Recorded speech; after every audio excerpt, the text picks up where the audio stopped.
بسم اللہ الرحمن الرحیم۔ السلام علیکم ناظرین۔ Army chief general Qamar Javed Bajwa کی زیر صدارت ہونے والی کور کمانڈر کانفرنس ختم۔ مسئلہ کشمیر پر بھارتی اقدامات مسترد کرنے کے حکومتی اقدامات کی مکمل حمایت کی گئی، ترجمان پاک فوج۔ ویڈیو کی تفصیل میں جانے سے پہلے حسب معمول نئے آنے والے دوستوں سے گزارش ہے کہ پہلے ہمارے چینل کو سبسکرائب کریں اور ساتھ میں بیل کے نشان کو دبائیں۔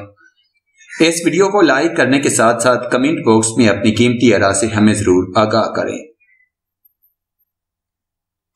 مقبوضہ کشمیر کی خصوصی حیثیت ختم کرنے اور اسے 2 حصوں میں تقسیم کرنے کے بھارتی اعلان پر آج army chief general Qamar Javed Bajwa نے کور کمانڈر کانفرنس طلب کر رکھی تھی، جو اب اختتام پذیر ہو گئی ہے۔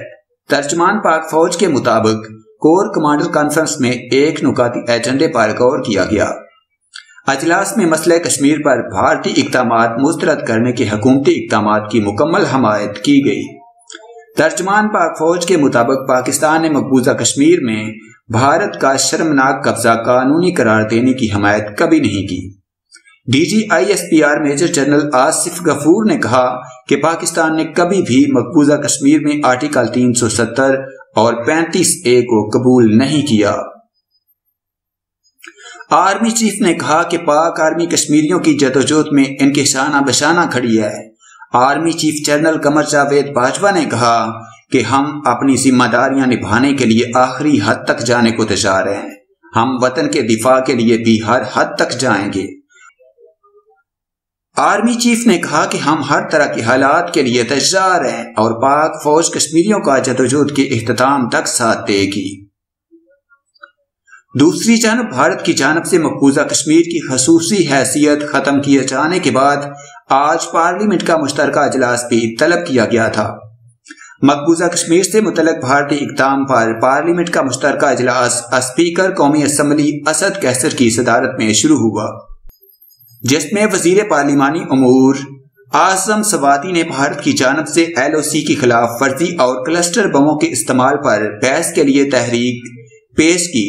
تاہم تحریک میں آرٹیکل 370 کے بنیادی معاملے کو شامل نہ کرنے پر اپوزیشن نے شدید احتجاج کیا، جس کے بعد اعظم سواتی نے آرٹیکل 370 کو بحث میں شامل کرنے کی ترمیمی تحریک پیش کی۔ اپوزیشن کے مطالبے پر آرٹیکل 370 کے نفاذ سے پیدا شدہ صورتحال پر بحث کی تحریک منظور کر لی گئی اور اسپیکر اسد کیسر نے بحث کے آغاز کے لیے وزیر برائے انسانی حقوق شیری مساری کو مائک دیا۔